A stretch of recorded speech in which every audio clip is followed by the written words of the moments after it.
Assalamualaikum, selamat datang di Relevan Hati. Semoga menjadi pribadi yang lebih baik. Assalamualaikum warahmatullahi wabarakatuh. Innal hamdalillah wassalatu wassalamu ala Rasulillah wa ala alihi wa sahbihi wa man tabi'ahum bi ihsan ila yaumil qiyamah. Kepada seluruh insan dan hamba yang beriman yang hari ini berkumpul di Taman Ilmu dan seminar kita secara online pada kesempatan pagi ini, semoga Allah senantiasa memberikan kepada kita sehat dan Allah memberikan kepada kita afiah. Karena memang pada keduanya terdapat sebuah perbedaan. Orang yang sehat itu belum tentu afiat, tetapi orang yang afiah sejatinya pasti sehat. Sehat itu secara fisik, afiah itu ditenangkan pikiran, dihindarkan dari musibah, dihindarkan dari bala, dihindarkan dari kesukaran, dilapangkan hatinya, dilapangkan pikirannya dan jiwanya, itu namanya afiah. Makanya tidak ada permintaan yang paling Allah senangi ketika manusia itu meminta kepada Allah kecuali meminta supaya diberikan afiah. Rasulullah SAW menyampaikan, salul afwa wal afiyah fa inna ahadan lam yu'ta khairan minal afiyah. Mintalah selalu kepada Allah afiat, karena sesungguhnya tidaklah seseorang diberikan oleh Allah sesuatu yang lebih baik daripada afiat setelah dia mendapatkan keyakinan. Inilah yang menjadikan kita selalu berdoa dan kita senantiasa mengharapkan di sisi Allah semoga kita mendapatkan afiat dalam kehidupan kita. Yang sehat belum tentu pikirannya tenang, dan yang sehat belum tentu dihindarkan dari musibah dan setiap bala. Tapi siapapun yang mendapatkan afiat, dia sehat, dihindarkan musibah, dihindarkan bala, ditenangkan pikirannya. Makanya jangan pernah dalam satu hari yang kita lewati, mintalah kepada Allah afiat. Allahumma inni as'alukal afiyah fid dunya wal akhirah. Ini tidak boleh skip, ini tidak boleh kita lewatkan. Karena kalau kalian telah mendapatkan afiyah, kita telah mendapatkan puncak kebaikan yang dibutuhkan manusia pada kehidupan di dunia. Kalau manusia itu mendapatkan afiyah. Makanya Rasulullah SAW ketika diminta doa oleh Ibnu Abbas, maka doa yang diajarkan oleh Rasulullah kepada Ibnu Abbas adalah mintalah kepada Allah afiat setiap waktu dan setiap saatnya. Alhamdulillah, tentunya senantiasa kita bersyukur kepada Allah atas seluruh nikmat yang Allah berikan kepada kita, karena kesyukuran itu memberikan ketenangan, kesyukuran memberikan kecukupan, dan kesyukuran itu memberikan kelapangan pada kehidupan kita. Siapapun yang ingin lapang, siapapun yang ingin tenang, dan siapapun yang ingin merasa cukup pada hidupnya, maka syukurilah apa yang Allah sudah berikan kepada kita. Maka lihatlah orang yang di bawah kita supaya hati kita mudah bersyukur. Maka perhatikanlah apa saja yang sudah kita berikan atau apa yang sudah kita dapatkan dalam perjalanan hidup, maka di situ akan membuat kita gampang untuk bersyukur kepada Allah. Semoga Allah senantiasa membantu kita supaya menjadi hamba yang bersyukur kepadanya dalam setiap urusan dan dalam setiap perkara kehidupan kita. Bukan bahagia yang menjadikan kita bersyukur, tetapi bersyukurlah. Pasti kita akan dibahagiakan oleh Allah, dan orang yang beriman adalah orang yang tidak pernah kehabisan alasan untuk bersyukur kepada Allah. Amin, insya Allah. Amin, ya Rabbal Alamin. Kita tentunya paham salah satu di antara hal indah yang kita ingin dapatkan dan kita ingin peroleh pada kehidupan adalah mendapatkan kesehatan. Karena sesungguhnya kesehatan itu merupakan sesuatu yang paling berharga, yang tidak bisa dirasakan kecuali orang yang sehat. Setiap dari manusia, apapun latar belakangnya, apapun latar belakang sosial dan agamanya, setiap manusia itu ingin sekali mereka di dalam kehidupan mereka mendapatkan kesehatan.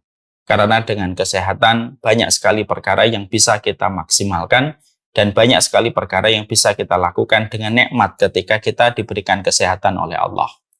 Walaupun kita tahu kehidupan di dunia ini tidak mungkin sehat terus, karena memang Allah sudah gariskan kehidupan di dunia itu ada sehat, ada sakit. Tapi setidaknya kita harus paham tapi setidaknya kita mengerti bahwasanya kesehatan itu menjadi dambaan bagi setiap orang dan menjadi harapan bagi setiap manusia. Makanya permintaan sehat itu termasuk salah satu permintaan yang kita rutinkan di waktu pagi dan di waktu sore. Kita meminta kepada Allah supaya kita diberikan sehat dan diberikan afiah pada kehidupan kita. Karena memang kesehatan itu memudahkan kita dalam banyak hal. Dan kesehatan itu kalau dimiliki sama orang beriman, kesehatan itu menambah kesyukuran dia kepada Allah. Tapi kita juga harus paham, di sisi lain harapan kita untuk menjadi sehat, tapi kita juga tidak bisa melawan fitrah yang ada pada kehidupan. Fitrah pada kehidupan itu ada yang namanya sakit. Ketika kita pada fitrah kehidupan ada yang namanya sakit, maka itu merupakan bagian dari sebuah ketentuan yang Allah berikan kepada kita. Tentunya kita juga harus paham, kadang-kadang sakit Allah itu berikan kepada kita sebagai bentuk ujian. Tapi terkadang pula sakit itu Allah berikan kepada kita sebagai bentuk teguran, supaya kita mengerti kembali dan merintih kembali kepada Allah ketika kita merasakan sakit yang Allah berikan kepada kita. Karena memang pada dasarnya sakit itu tidak selalu otomatis itu adab. Sakit itu tidak selalu aib. Tapi sakit itu merupakan peringatan dari Allah. Ketika manusia diberikan sakit, bisa jadi Allah menegur ada yang salah pada hidupnya, tapi dengan sakit itu akhirnya dia kembali kepada Allah. Maka inilah yang disebut dengan sakit, tetapi sakitnya itu barokah. Ketika sakit itu mengembalikan dia kepada Allah. Ini yang kita harus paham dulu. Supaya kita jangan salah berpikir bahwasanya sakit itu selalu identik dengan adabnya Allah. Tapi sakit itu bisa jadi merupakan ujian yang Allah berikan. Kalau sakit itu adalah ujian, kalau sakit itu adab, berarti Nabi Ayub mendapatkan adab. Padahal tidak mungkin seorang Nabi mendapatkan adab. Nabi Ayub sakit selama 18 tahun. Selama kurun waktu 18 tahun, beliau berdoa kepada Allah, Inni masaniya dzurru wa anta arhamur rahimin. Aku terkena penyakit, ya Allah, dan Engkau adalah Zat yang Maha Pengasih.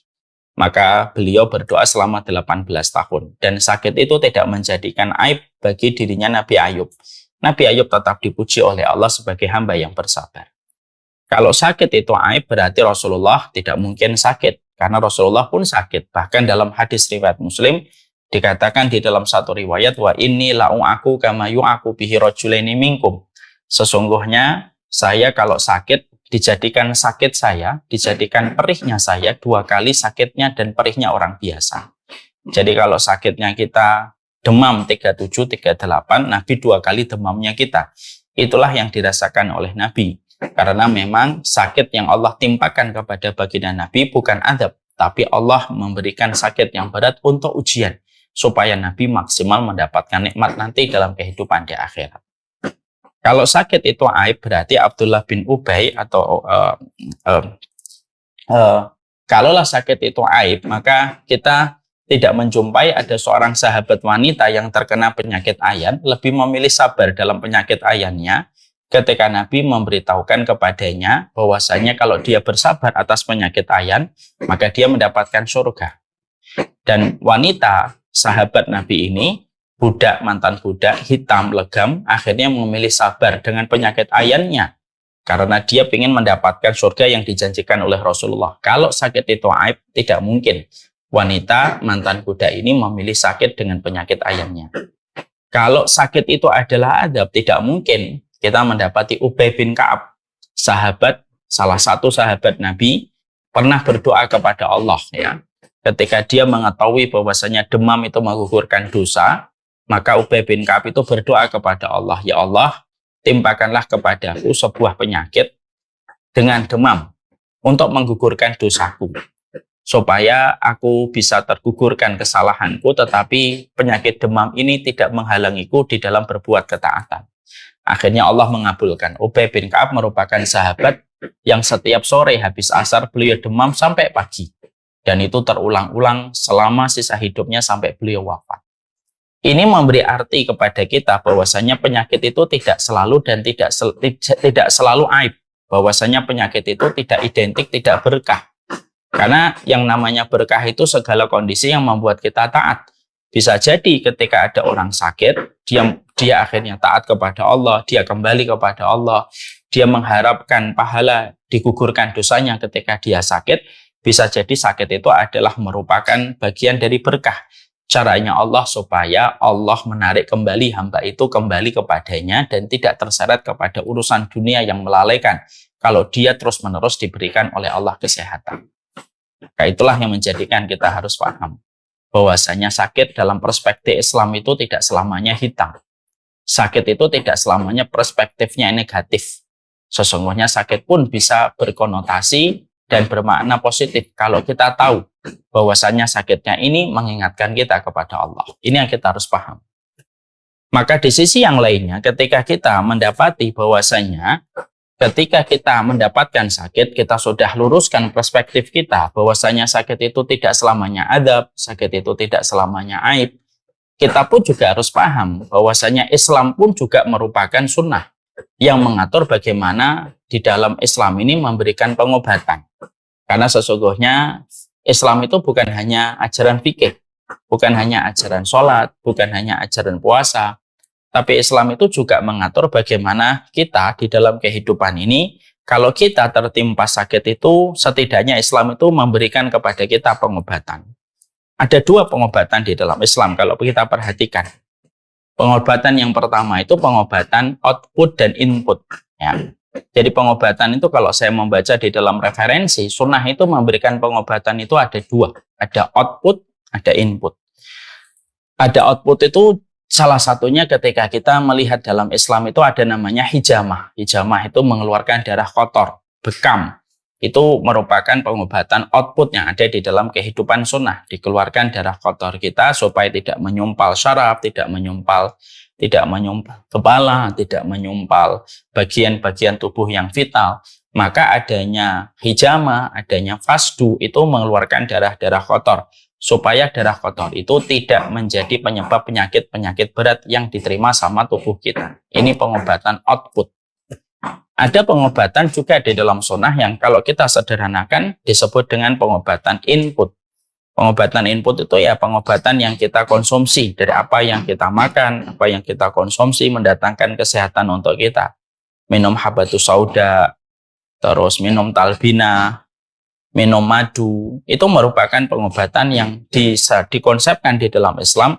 Itu adalah pengobatan yang sifatnya memberikan kesehatan untuk tubuh kita. Ada output, ada input, dan itu harus dilakukan dengan takaran yang benar, dan itu harus dikerjakan dengan panduan orang-orang yang ahli dan expert yang memiliki ilmu pada bidang itu, supaya akhirnya bisa memberikan kesehatan dalam kehidupan manusia. Ada output, ada input. Ya, tapi tentunya selain kita memperhatikan output dan input yang ada, tapi kita juga harus paham di sisi yang lain, kita juga harus memberikan perhatian bahwasanya bukan hanya pengobatan, output dan input, hijamah dan minum madu yang penting pada kehidupan kita. Tapi dalam sunnah itu juga dibahas bagaimana usaha preventif untuk menjaga kesehatan dari berbagai macam penyakit yang beragam. Karena itu juga salah satunya pengobatan. Pengobatan itu kan tidak selalu mengobati apabila sudah sakit. Tapi pengobatan itu ada yang bersifat al-wiqayatu khairu minal ilaj. Bahwasanya penjagaan itu lebih baik daripada mengobati. Artinya, di dalam kehidupan sunnah yang kita harus mengerti, Islam itu mengatur kepada kita berbagai macam hal yang sifatnya bukan hanya pengobatan output dan input, tapi Islam itu juga betul-betul menjaga dari hulu sampai hilir bagaimana memberikan kesehatan kepada manusia. Bagaimana memberikan kesehatan maksimal kepada manusia. Dari hilirnya ada output dan input. Ya. Tapi dari hulunya juga diperhatikan di dalam sunnah, di dalam Islam itu. Apa yang harus kita lakukan dan apa yang harus kita jaga supaya ini tidak memberikan penyakit pada kehidupan kita. Karena termasuk pengobatan itu usaha preventif yang kita lakukan sebelum terjadinya penyakit yang ada pada diri dan tubuh manusia. Makanya kita mendapati setidaknya ada dua yang kita dapatkan. Yang pertama, Islam itu mengatur kepada kita menjaga makanan. Tidak hanya sekadar halal tetapi thayyib. Ini kan sudah dijelaskan banyak. Dr. Agus juga sudah menjelaskan tentang ini. Bagaimana kita menjaga makanan. Kemudian ketika menjaga makanan bukan hanya bersifat yang halal tapi juga bersifat thayyib. Karena makanan itu kalau melewati dua filter, filter halal dan filter thayyib, maka itu bisa menjaga kesehatan pada diri kita dan bisa menjaga dan melindungi diri kita dari berbagai macam penyakit. Nah, ini termasuk usaha preventif, yaitu pengobatan pencegahan itu lebih baik daripada pengobatan. Yang kedua yaitu adalah menjaga pola pikir yang positif. Yang kedua itu menjaga pola pikir yang positif. Makanya akhirnya kita dapati tidak ada satu agama, tidak ada satu ajaran di dalam kehidupan agama seorang, dan di dalam kehidupan agama manusia yang betul-betul menjaga pola pikir kita supaya pola pikir kita selalu senantiasa positif dalam setiap menjalani kehidupan kecuali Islam.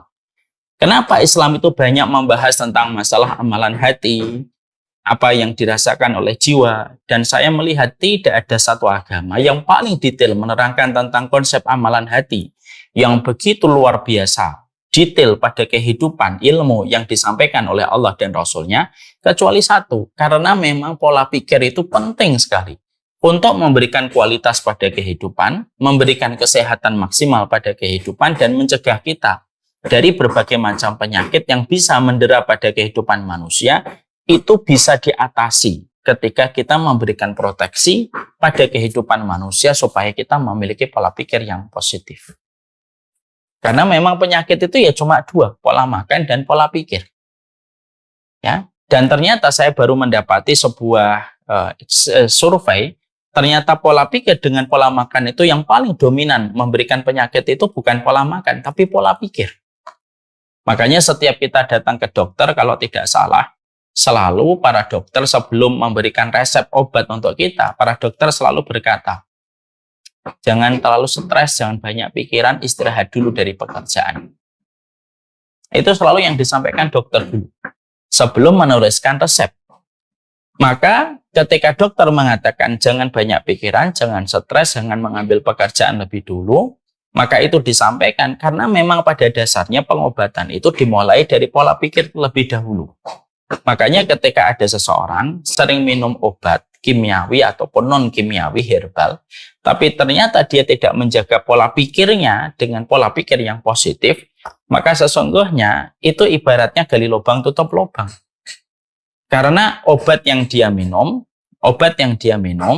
tidak akan sepadan dengan kerusakan yang ditimbulkan efeknya dari pola pikir yang negatif. Kenapa? Karena sekali lagi ya, menjaga diri kita dari penyakit dan memberikan kesehatan pada diri kita bukan hanya menjaga dari pola makan, tapi pola pikir ini loh yang betul-betul harus kita perhatikan, karena sesungguhnya kesehatan itu selalu datang dari pola pikir yang positif yang dimiliki manusia. Kalau manusia itu pola pikirnya selalu positif, maka insya Allah kualitas kesehatan akan dia peroleh dan akan dia dapatkan ketika dia selalu menjaga pikirannya dari oksidan, dari racun, dari polusi, dari segala macamnya. Karena sesungguhnya kesehatan itu datang dari pola pikir yang positif. Ini ada sebuah kisah nyata yang saya tahu sendiri ya. Ada kisah nyata yang saya tahu sendiri. Ada dua orang pasangan suami istri. Yang satunya istrinya suka cheating dari makanan-makanan yang harusnya dia konsumsi yang sehat. Karena dia sering cheating, ya banyak makanan-makanan kadang-kadang tidak sehat yang dia makan. Beda dengan suaminya. Suaminya itu disiplin banget ketika menjaga makanan dan jarang sekali cheating. Tapi ketika diuji coba di lab, kesehatan darahnya, kesehatan gulanya, dan lain sebagainya, ternyata kesehatan sang istri itu lebih baik daripada kesehatan sang suami. Ini kisah nyata ini. Nah, ketika mereka berdua mendapatkan hasil uji labnya, kaget sang istri, kaget pula sang suami. Tapi akhirnya mereka sadar, oh ternyata sang istri lebih memiliki pola yang positif ketika melihat sesuatu dibandingkan sang suami.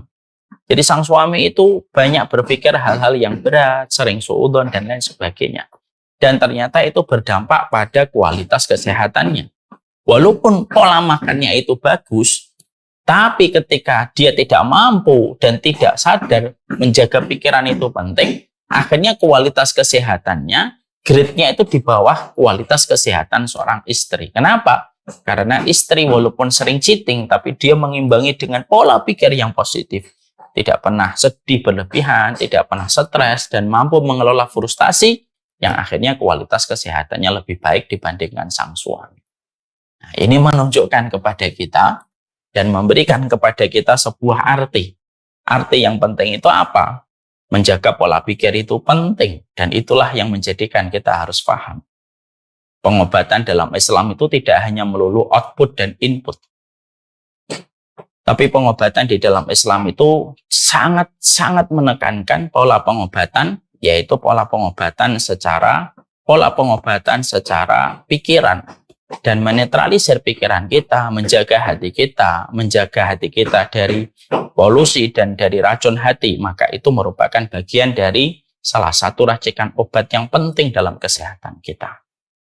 Makanya Masya Allah, disitulah kita paham kenapa Islam itu betul-betul menuntut kita senantiasa, kita itu harus selalu memiliki pikiran yang positif dalam segala hal. Karena apa? Ya karena pola pikir itu menentukan kualitas kesehatan kita. Ya. Makanya setidaknya ada empat yang kita harus pahami. Jadi kalau kita rangkumkan dari banyak tulisan para ulama ketika membahas tentang pola pikir, maka setidaknya akhirnya kita harus paham 4 hal. Kita ini harus paham 4 hal. Yang ini sudah kita sarikan dari perkataan dan penjelasan para ulama terdahulu. Untuk memberikan kepada kita pola pikir yang positif, yang harus mulai kita pelajari step-stepnya, lalu kita sadari, setelah kita pelajari, kita sadari, dan kita hadirkan dalam kehidupan kita. Karena apa? Kita ini kalau sering banyak memikirkan beban pikiran dan lain sebagainya, dan tidak keluar dari kelamnya alur berpikir kita selama ini yang selalu negative thinking, yang selalu penuh dengan kebencian, selalu dengan dendam, ini akan mengakibatkan menyebabkan neraca kesehatan kita itu akan menjadi berantakan. Maka setidaknya ada 4 hal yang harus kita perhatikan dalam perjalanan hidup kita, supaya ini merupakan bagian untuk menjaga diri kita dari berbagai macam penyakit buruk yang menimpa kepada kita.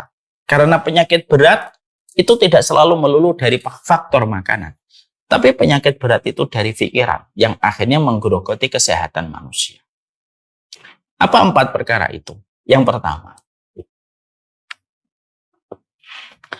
yaitu adalah para ulama itu mengatakan kepada kita, seorang mukmin itu dituntut pada kehidupan sunnah yang dia jalani, itu adalah bagaimana dia harus selalu memiliki pikiran yang positif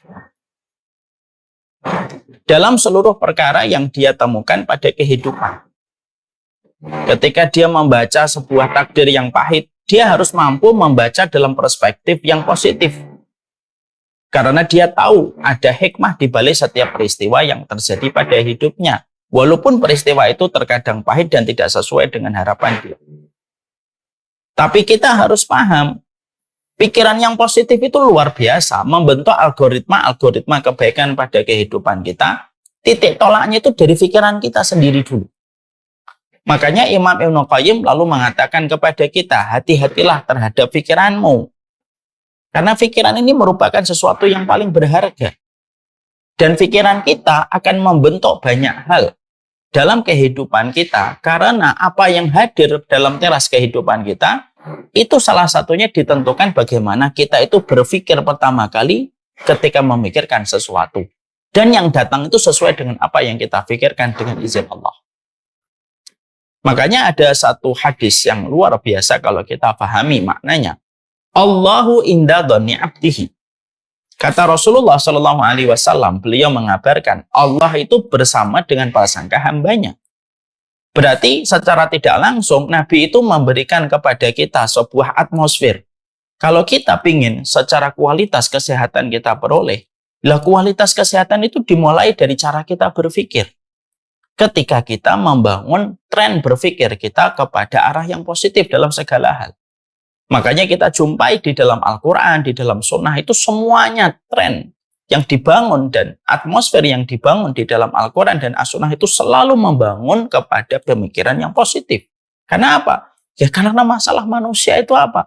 Manusia itu suka memikirkan dari perspektif yang negatif. Makanya kita tentunya masih ingat ada sebuah riwayat Rasulullah SAW pernah mendatangi Arab Badui. Rasulullah pernah mendatangi Arab Badui. Ya.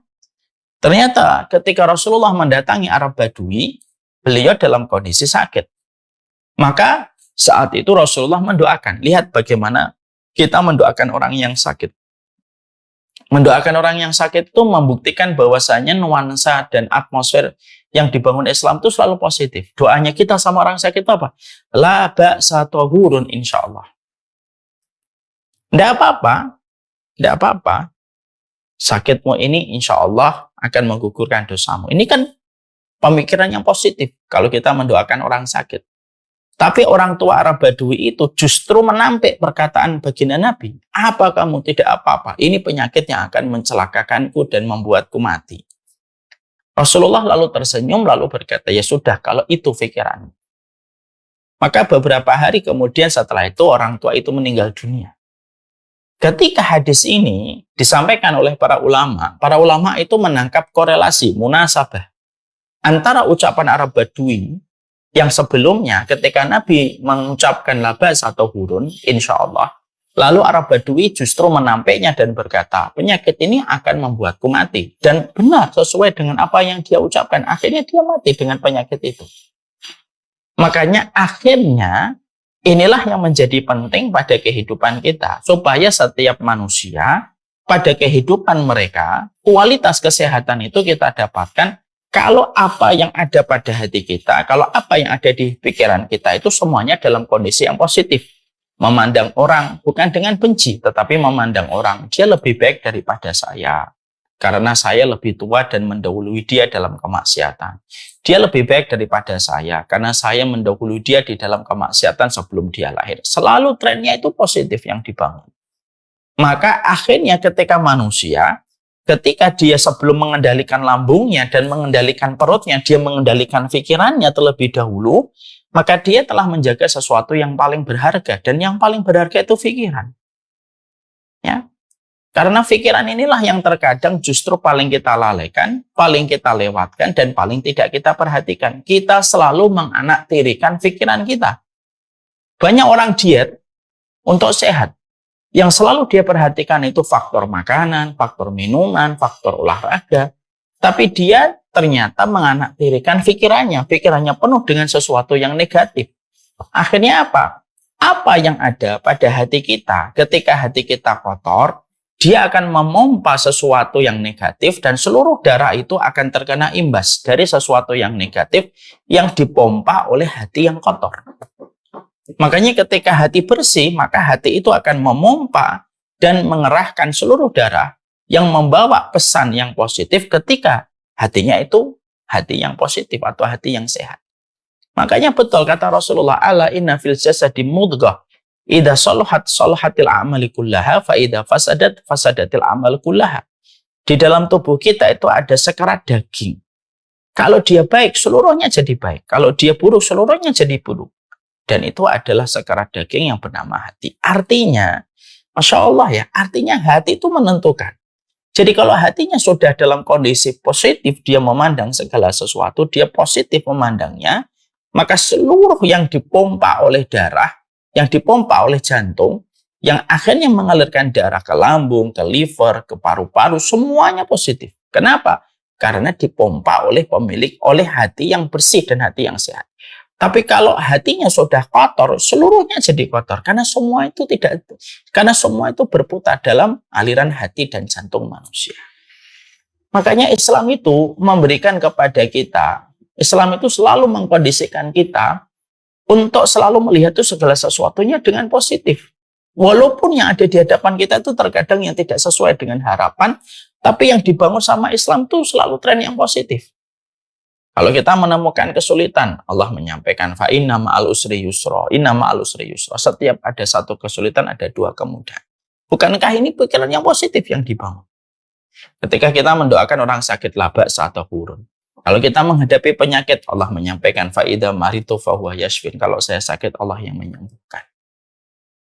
Kalau ada sesuatu yang tidak kita sukai dari pasangan kita, Allah menyampaikan kepada kita fa in karitumuhunna fa asa an takrahu syai'an wa yaj'alallahu fihi khairan katsira. Kalau kamu membenci dari pasanganmu apa yang tidak kamu sukai, bisa jadi apa yang tidak kamu sukai di dalamnya ada banyak kebaikan. Ini kan yang dibangun selalu positif terus. Setiap waktunya itu positif. Ya. Akhirnya kalau kita paham ini, akhirnya apa? Ya, inilah kelemahan kita. Inilah salah satu kegagalan kita untuk mendapatkan kesehatan. Salah satunya, kita sering fokus sama makanan, kita fokus sama minuman yang tidak mengandung gula, kita fokus mengurangi nasi yang ada glukosanya, tapi kita biarkan pikiran kita negatif terus. Negatif melihat orang, negatif melihat teman kantor, melihat teman circle kita, yang akhirnya seluruh hal-hal yang negatif yang terus direspon sama hati kita, akhirnya mengalirkan darah yang suasananya negatif. Dan akhirnya menjadi sebab banyak kerusakan dan penyakit yang hadir pada kehidupan kita. Ya, kenapa akhirnya hadir penyakit banyak itu? Ya dimulai dari pikiran yang negatif. Ya, makanya Islam itu selalu mengarahkan kita itu untuk melihat itu dalam kacamata yang positif. Makanya maaf ya, sampai-sampai ketika kita berdosa pun itu tetap dibangun oleh Allah pikiran yang positif. Kalau kamu berdosa, tapi kamu juga dalam kondisi, kalau kamu berdosa, tapi juga kamu dalam kondisi punya Allah yang Maha Pengampun, dosamu itu akan diampuni oleh Allah Subhanahu wa Ta'ala. Ini loh yang kita harus selalu menjadi PR kita. Makanya kenapa kita kalau setiap kita bangun tidur gitu, ya kita selalu disuruh untuk melaksanakan sholat malam, minimal sholat witir, supaya kita terkoneksi dengan Allah, supaya kita memiliki pikiran itu positif gitu. Ya, kita hari ini akan menjalani apa? Kita disuruh untuk duduk sebentar setelah kita sholat malam, namanya khulwah. Khulwah itu ya duduk di hadapan Allah dan berdialog dengan Allah pada apa yang akan kita jalani. Itu namanya khulwah. Oh, hari ini begini, Allah mudahkan. Hari ini istri saya taat, hari ini ada orang yang baik, hari ini ada orang yang menolong saya, hari ini saya diberikan keselamatan. Ya, itu yang harus selalu kita mulai ketika kita sebelum memulai hari kita. Sehingga akhirnya pikiran kita itu terisi dengan sesuatu yang positif dalam segala hal. Dan kalau sudah terisi dalam segala sesuatu yang positif, maka yang hadir itu dalam teras kehidupan kita itu yang baik-baik. Makanya Nabi tidak pernah membangun pikiran yang negatif. Nabi itu tidak pernah membangun pikiran yang negatif. Ya. Makanya sampai ketika dalam perang yang mencekam saja, Nabi itu membangun itu konsep yang berpikir itu positif. Ibu-ibu dan bapak, sadar nggak? Ketika terjadi perang Khandaq, itu kan suasana itu mencekam. Karena kota Madinah dikepung oleh pasukan Quraisy musyrikun yang datang 10.000. Bersenjata lengkap. Yang siap melumat dan memutilasi setiap para sahabat yang beriman kepada Allah. Dan mereka pada saat itu disebut dengan pasukan Ahzab. Kenapa? Karena mereka berkoalisi. Karena orang yang benci sama Islam itu, kalau menghadapi Islam sudah tidak punya keberanian, akhirnya mereka itu main keroyokan. Makanya disebut dengan Ahzab. Orang koalisi mereka. Maka pada saat dalam kondisi genting, dalam kondisi mencekam pada saat itu, akhirnya pada kondisi sangat mencekam itu, para sahabat memutuskan sebagaimana ide dari Salman Al-Farisi, yaitu membuat parit. Ketika membuat parit, maka ada satu batu yang tidak bisa dipecahkan oleh para sahabat. Akhirnya Nabi sendiri yang turun tangan. Nabi yang memecahkan batu itu. Tapi yang luar biasa dari baginda Nabi itu apa? Nabi itu ketika memecahkan batu itu tuh sembari beliau itu memiliki sebuah sikap yang optimis. Aku telah diberikan kunci Syam, aku telah diberikan kunci Romawi, aku akan diberikan kunci Yaman. Dan itu diucapkan Nabi ketika dalam kondisi perang Ahzab yang belum tahu menang atau kalah nantinya. Tapi Nabi dengan positif membangun mentalitas para sahabat pada saat itu bahwasanya mereka bukan hanya menang sama orang musyrik. Loh, sampai Syam, sampai Yaman nanti pun akan dimenangkan oleh pasukan Islam. Itu hal yang positif yang dibangun oleh Nabi Shallallahu Alaihi Wasallam. Maka inilah yang menjadi kekurangan besar pada kehidupan kita. Kekurangan besar pada kehidupan kita itu adalah kita senantiasa membiarkan pikiran kita itu negatif.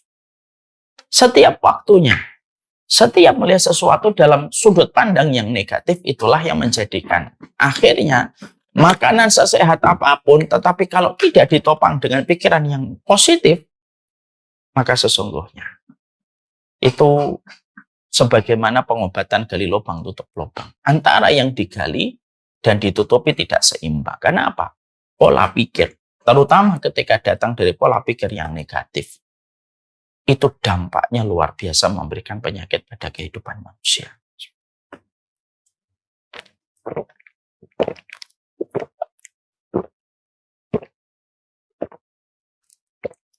Makanya sampai kita menjumpai ada hadis Nabi kan, sampai orang ketika akan meninggal dunia itu Rasulullah pun bersabda, la yamutanna ahadukum illa wa huwa yuhsinu dzanna billah.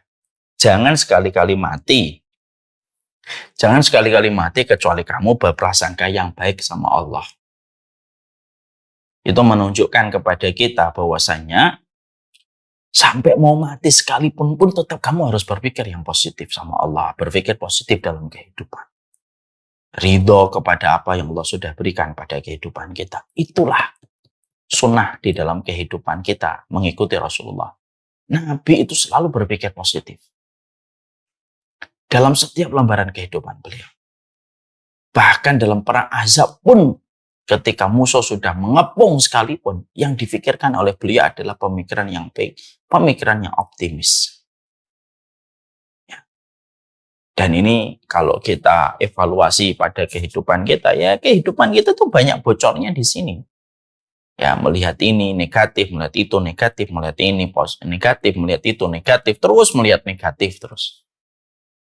Makanan bisa sehat, tapi pikiran selalu negatif. Itu yang akhirnya menjadi sumber pemicu banyak penyakit pada kehidupan orang.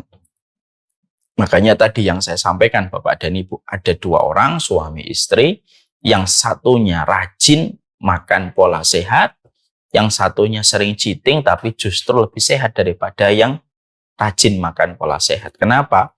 Karena akhirnya yang rajin makan pola sehat itu menyadari dia itu sering berpikir negatif dibandingkan istrinya. Mari kita coba melihat segala sesuatu itu dengan positive thinking. Ada masalah dengan istri kita, kita lihat perspektif yang positifnya apa sih? Oh, mungkin istri saya begini. Kita ada masalah dengan suami kita, kita melihat dari perspektif yang positifnya apa. Selalu kalau kita melihat segala sesuatu dengan perspektif yang positif, maka sebagaimana algoritma di Instagram, kalau kamu berpikir positif, maka yang datang pada teras feed-nya kita itu sesuatu yang positif. Tapi kalau kita sudah berpikir negatif, semuanya pun akan menjadi negatif. Hati-hati dengan pikiran. Karena pikiran ini bisa membunuh kita. Hati-hati dengan pikiran kita. Karena pikiran ini yang membunuh kita, membuat penyakit pada diri kita. Dan itulah maksud para dokter. Kalau para dokter itu sebelum memberikan resep obat selalu berkata, jangan stres, jangan depresi, jangan banyak pikir. Karena memang pengobatan itu pertama kali datang dari pikiran kita.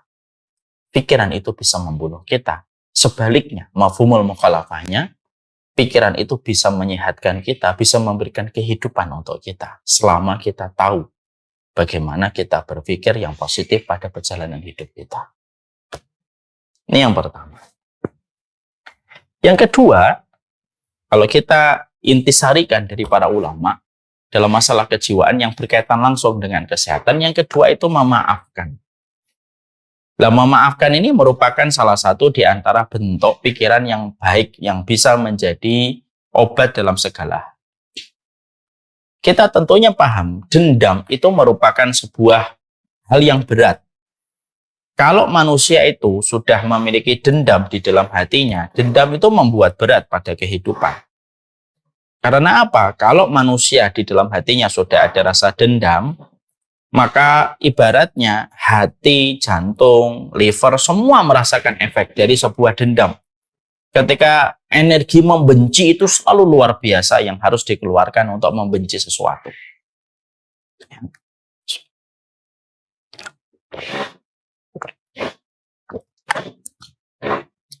Saya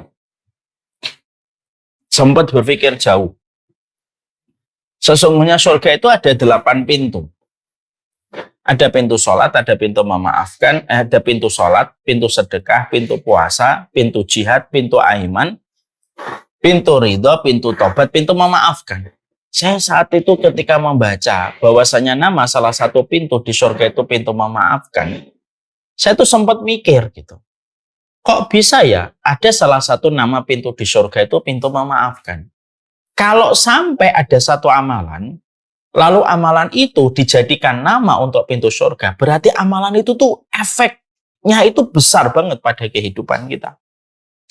Dan ternyata memang benar.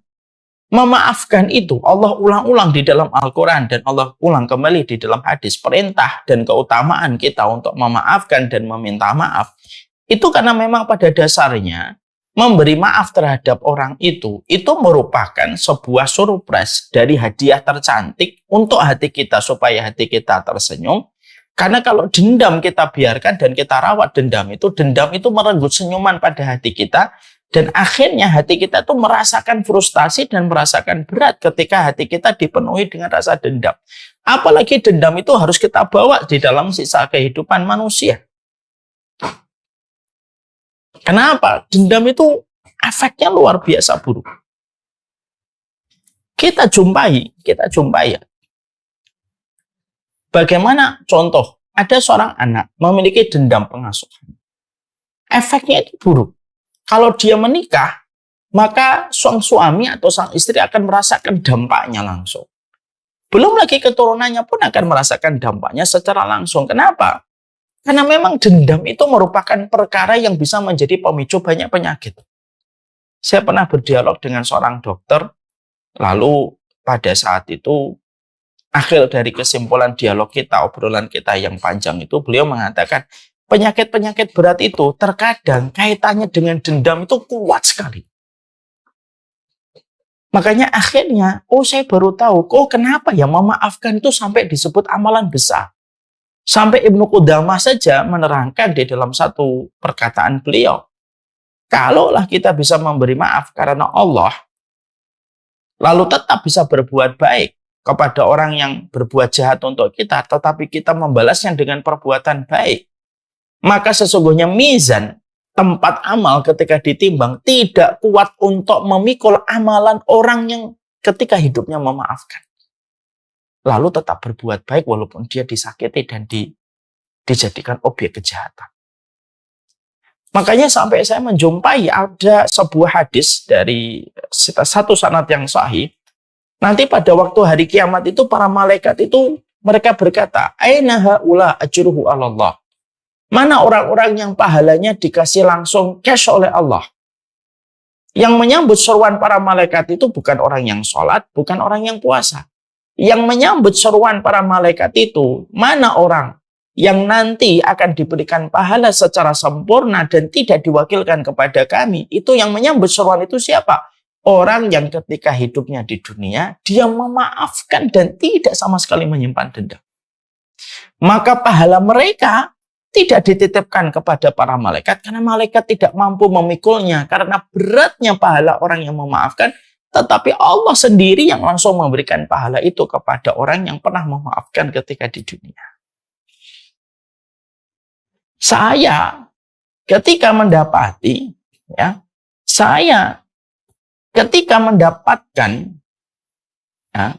bahwasanya pahala memaafkan itu sedemikian besar, lalu akhirnya pernah membuka obrolan dengan seorang dokter, dan ternyata dokter pun secara tidak langsung membenarkan bahwasanya memaafkan itu merupakan pangkal dari semua kebaikan. Maka akhirnya kita paham, salah satu pola kesehatan dalam kehidupan kita itu apa? Kalau kita sakit, belajarlah memaafkan. Belajar memaafkan. Sehingga ketika kita memaafkan itu bukan hanya sekedar memberi maaf. Tapi sesungguhnya ketika kita memaafkan itu karena kita berdamai pada diri kita. Karena hati kita tidak pantas menyimpan sebuah nama yang kita benci dengan kebencian besar sepanjang hidup kita. Dan akhirnya seluruh organ tubuh kita merasakan dampaknya dari dendam yang merenggut semua energi kebaikan hidup kita ketika kita menyimpan nama yang kita benci, dan akhirnya berpotensi melemahkan banyak hal pada kehidupan kita. Makanya apa? Memaafkan itu salah satu kunci kebaikan pada kehidupan kita. Maafin. Bukan untuknya, tapi untuk kebaikan kita. Maafkan. Bukan membuat dia tersenyum saja, tapi membuat hati kita itu lega. Karena tidak perlu lagi kita itu memikul beban seseorang yang kita benci, yang akhirnya kita sendiri yang akan menjadi korban berikutnya dari dendam yang kita simpan pada hati kita. Hati kita itu terlalu lemah untuk menyimpan sebuah nama untuk dibenci. Ini ada sebuah kisah. Ada kisah bagus banget. Kisah nyata. Ada banyak yang menjadi saksi atas kisah yang saya sampaikan di sini. Ada sebuah kisah nyata. Yaitu adalah ada seorang suami terkena luka di bawah kupingnya sini. Lukanya semakin besar, lalu akhirnya menjadi basah. Luka itu menjadi basah. Ketika luka itu menjadi basah, akhirnya apa? Semakin membesar dan akhirnya menciptakan lubang. Dan itu bernanah. Nanahnya itu luar biasa banyak, terus ngalir itu. Pada saat itu beliau bertempat tinggal di daerah Sumatera. Lalu akhirnya rumah sakit kabupaten tidak kuat lagi dan tidak bisa untuk menangani. Akhirnya dirujuk ke rumah sakit provinsi.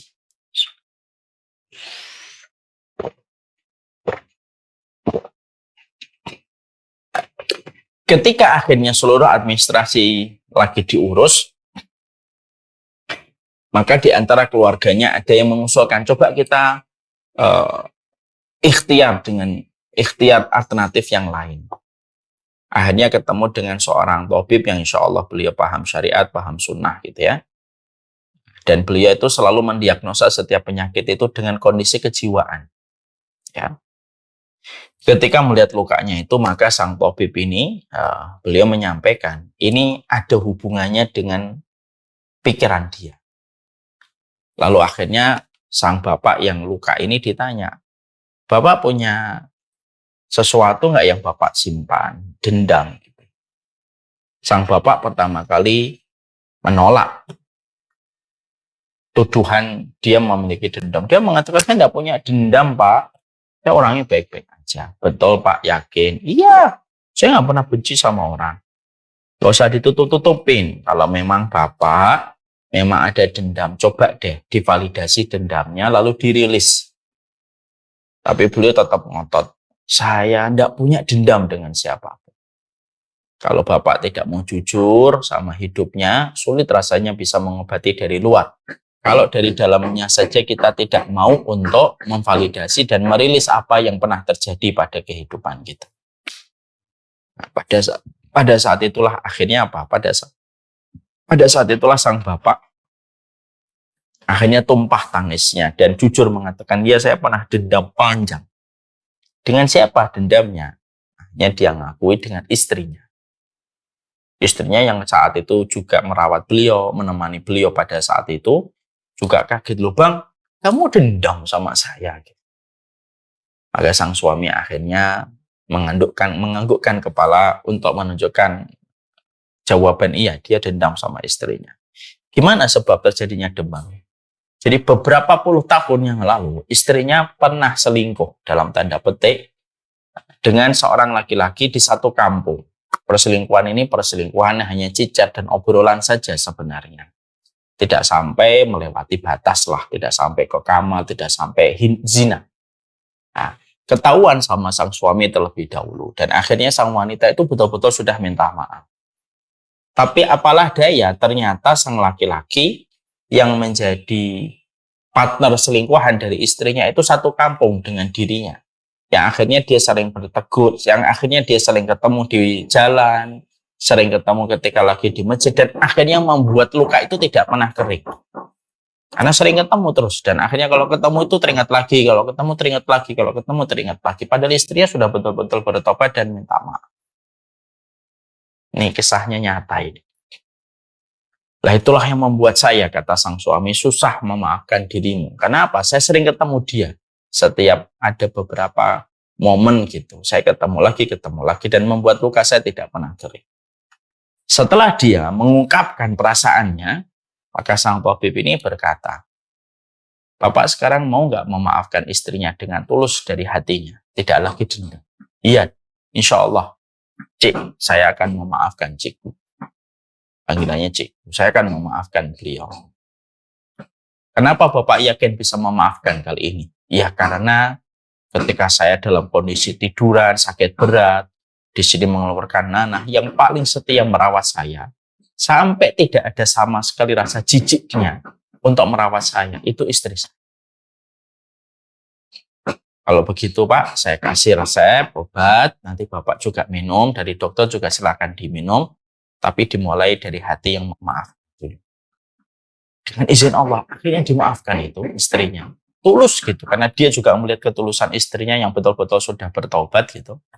Dan tidak lama setelah itu, luka yang asalnya basah, lalu tiba-tiba dengan izin Allah mengering kembali, mengering kembali, sampai akhirnya sembuh dengan izin Allah. Sampai dokter pun bingung. Ini kisah nyata. Banyak yang menjadi saksi atas kisah ini. Saya menyampaikan kisah ini supaya kita akhirnya paham apa yang tadi kita pelajari. Bahwasanya salah satu part penting pada kehidupan kita adalah selain kita selalu berpikir yang positif, kehidupan kita itu perlu seni untuk mengeluarkan satu nama yang kita dendam kepadanya. Kita keluarkan nama itu, lalu ketika kita mengeluarkan nama itu, lalu akhirnya kita memaafkan dan tetap berbuat baik. Berbuat baik itu bukan hanya sekedar memberikan kebaikan orang yang kita berikan maaf, tapi sesungguhnya ketika kita memaafkan itu pada dasarnya untuk kebaikan hidup kita. Karena hati kita, jiwa kita, ini terlalu lemah untuk menanggung satu nama yang kita benci pada sepanjang sisa hidup kita. Dan itu yang harus menjadi kita. Ini harus paham. Sehingga akhirnya kalau kita memahami ini, akhirnya apa? Jangan-jangan banyak sakit yang tidak segera berujung dengan kesembuhan itu apa? Ya karena memang kita tidak maksimal betul-betul mengobati dari dalam diri kita. Ketika masih banyak amarah, masih banyak emosi, banyak kegelisahan di dalam hati kita, lalu akhirnya menjadi dendam kesomat dan akhirnya menghancurkan. Kenapa? Dendam kesomat itu kayak bom waktu dan akhirnya bisa berakibat banyak penyakit pada kehidupan kita. Jangan punya banyak dendam. Satu musuh sudah terlalu banyak. 1000 sahabat itu terlalu sedikit. Itu yang kedua. Yang ketiga, yaitu adalah melepaskan beban. Artinya kita itu harus merilis. Ya, kita ini harus tahu caranya kita mengubah sebuah musibah menjadi anugerah. Makanya kita harus belajar. Tazkiyatun nafs salah satunya. Kenapa? Allah itu menciptakan tubuh kita, disetting oleh Allah. Settingan tubuh kita itu disetting oleh Allah tidak untuk menjadi gudang atas setiap beban pada kehidupan kita. Tapi Allah itu menciptakan manusia itu defaultnya itu adalah manusia itu harus merilis dan tahu cara melepaskan beban ujian yang ada pada hidupnya supaya tidak menjadi beban yang mengakibatkan banyak kesulitan dan penderitaan serta penyakit pada dirinya. Sebagaimana fisik kita itu disetting oleh Allah untuk mengeluarkan kencing dan mengeluarkan kotoran. Kalau tubuh kita tidak bisa mengeluarkan air seni dan kotoran, maka akibatnya penyakit pada diri kita. Oleh karenanya, salah satu di antara hal yang kita harus paham dan kita harus pelajari ini ada di materi Tazkiyatun Nafs. Gimana sih caranya merilis beban kalau ada datang dalam kehidupan kita? Merilisnya itu gimana? Supaya bisa keluar. Ya. Karena apa? Karena yang sering akhirnya berakibat buruk, menimbulkan kerusakan pada sel darah kita, menimbulkan kerusakan pada syaraf kita, itu apa?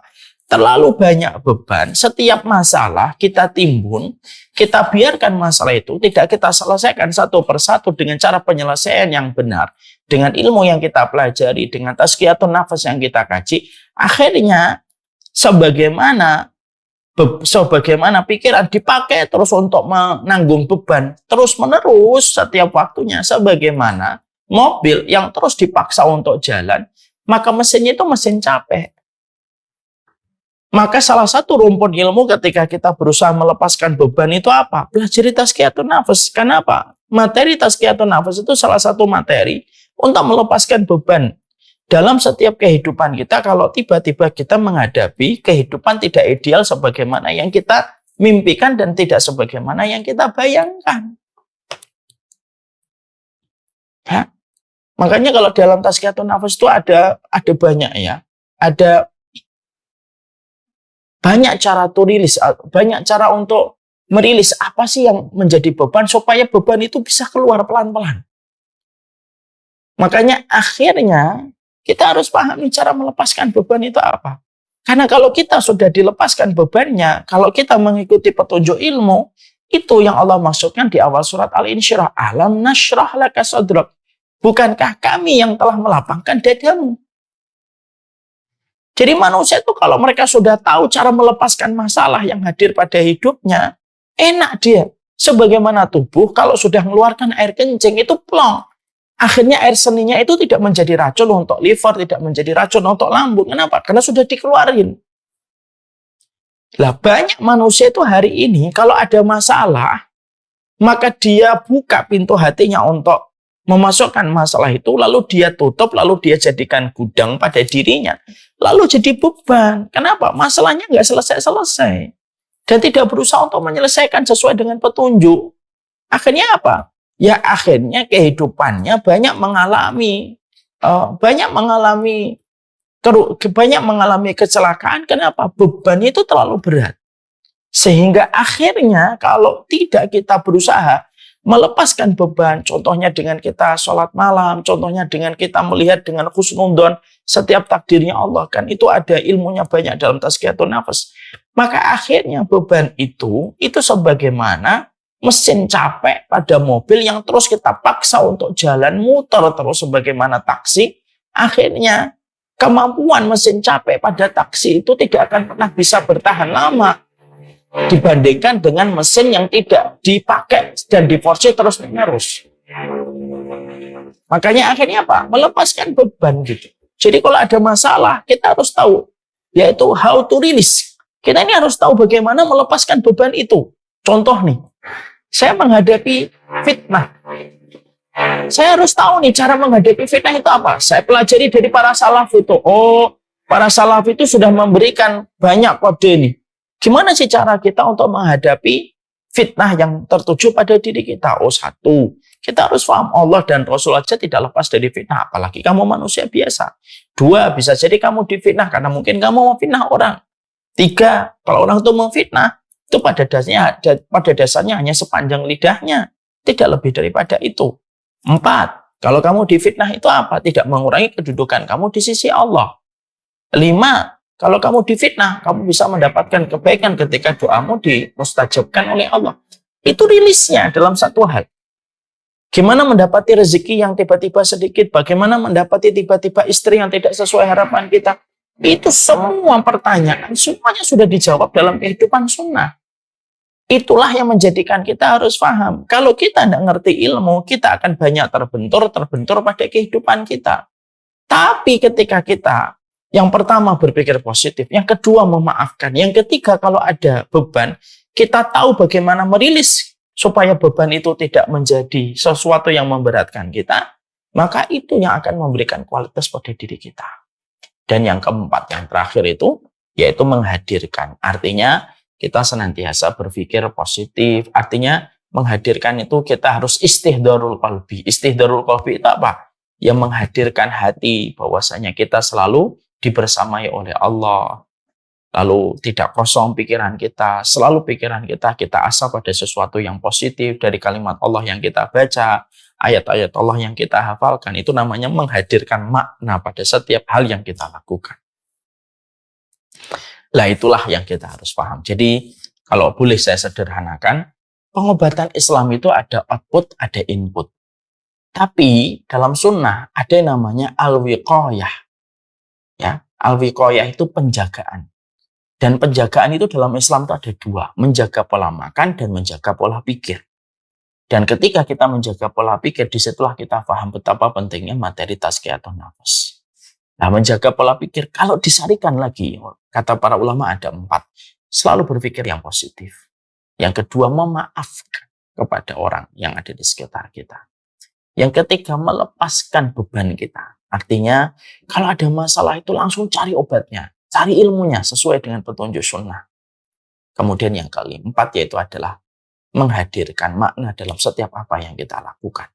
Jangan melakukan sesuatu hanya sekedar autopilot, hanya melakukan sesuatu hanya sekedar rutinitas, kosong tanpa makna. Karena pikiran yang kosong itu lebih berbahaya daripada karat untuk besi. Nah, ini yang kita harus jaga. Wallahu a'lam bishawab. Pastinya materi ini hanyalah materi di permukaan saja.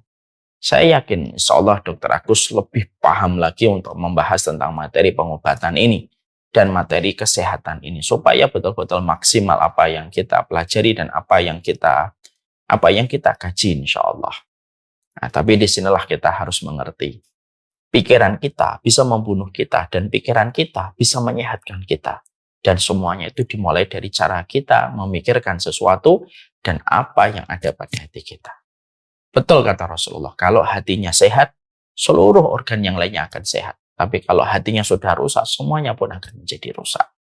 Semoga Allah jaga hati kita dan pikiran kita, dan supaya kita terhindarkan dari pikiran yang membunuh kita.